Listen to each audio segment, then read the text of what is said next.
पिछले 10 वर्षों में यहां राज्य सरकार द्वारा कोई ऐसा बड़ा औद्योगिक प्रोजेक्ट नहीं शुरू हुआ जिससे यहां के युवाओं को रोजगार मिलता।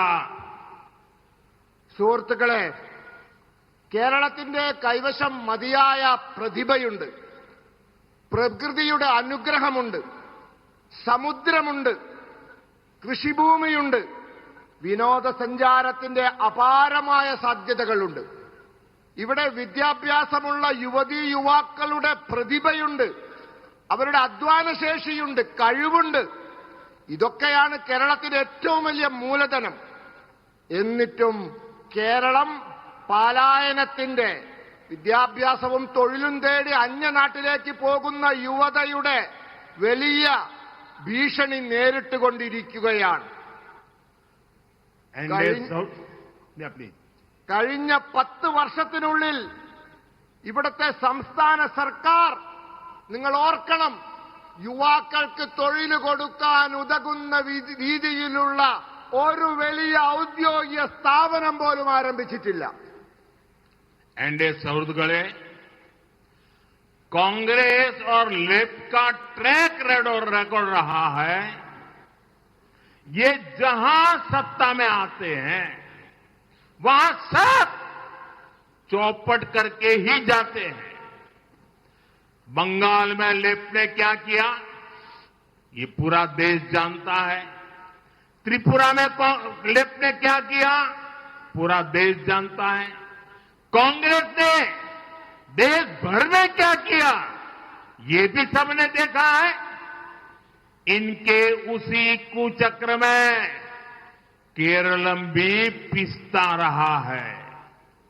यहां सरकारी कर्मचारियों के वेतन में देरी की खबरें आती है। पेंशन के भुगतान में भी परेशानी की बातें सामने आती है। केरल में नौकरी करने वाले परिवार की चिंता यही रहती है कि अगले महीने उनका वेतन आएगा या नहीं आएगा। സുഹൃത്തുക്കളെ, കോൺഗ്രസിന്റെയും ഇടതിന്റെയും കഴിഞ്ഞ കാല ചരിത്രം പ്രവർത്തനം നോക്കൂ. എവിടെയെല്ലാം അവർ അധികാരത്തിൽ വന്നിട്ടുണ്ടായിരുന്നുവോ അവിടെയെല്ലാം കുഴപ്പത്തിലാക്കി നശിപ്പിച്ചു പോയിട്ടേ ഉള്ളൂ. ബംഗാളിൽ ഇടതുവാർ എന്താ ചെയ്തതെന്ന് രാജ്യത്തിന് മുഴുവൻ അറിയാം. ത്രിപുരയിലും അവർ എന്താ ചെയ്തതെന്ന് എല്ലാവർക്കും അറിയാം. കോൺഗ്രസ് രാജ്യത്ത് മൊത്തം എന്താണ് ചെയ്തത് എന്ന് നമ്മളെല്ലാം കണ്ടവരാണ്. ഇവരുടെ ഈ ചക്രവ്യൂഹത്തിൽ കേരളവും പെട്ടുപോയി. ഇവിടത്തെ സർക്കാർ ജീവനക്കാരുടെ ശമ്പളം അത് സമയത്തിന് കൊടുക്കുന്നില്ല എന്ന വാർത്ത വരുന്നു. പെൻഷൻ അത് നൽകുന്നതിൽ ബുദ്ധിമുട്ട് അനുഭവിക്കുന്നു എന്ന വിവരങ്ങളും പുറത്തു വരുന്നു.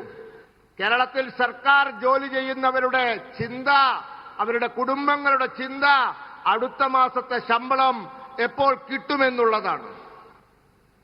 एनडीए सुहृदुक्കളെ, हाल ही में केरल में सरकारी कर्मचारियों के डीए और लीव सरेंडर के बकाया भुगतान को लेकर बड़ा विवाद हुआ था।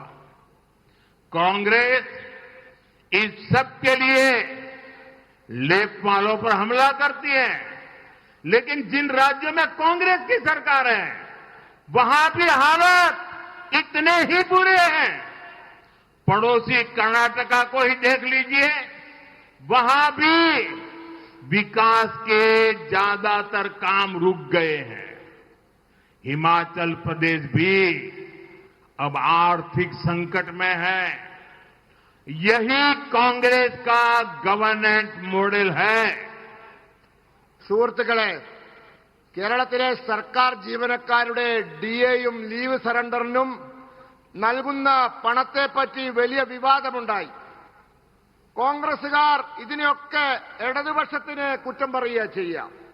എന്നാൽ കോൺഗ്രസുകാർ ഏതൊക്കെ സംസ്ഥാനത്ത് സർക്കാർ ഉണ്ടാക്കിയിട്ടുണ്ടോ അവിടെയെല്ലാം ഇതേപോലെ മോശമാണ് അവസ്ഥ. അയൽ സംസ്ഥാനമായ കർണാടകത്തിൽ നോക്കൂ, അവിടുത്തെ വികസന പ്രവർത്തനങ്ങളൊക്കെ നിന്നുപോയിരിക്കുന്ന സ്ഥിതിയാണ്.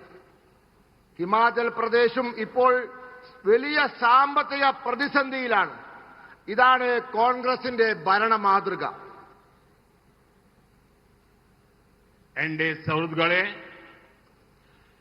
पालक्कड़ में यहां 22 साल तक लेप के एमएलए रहे.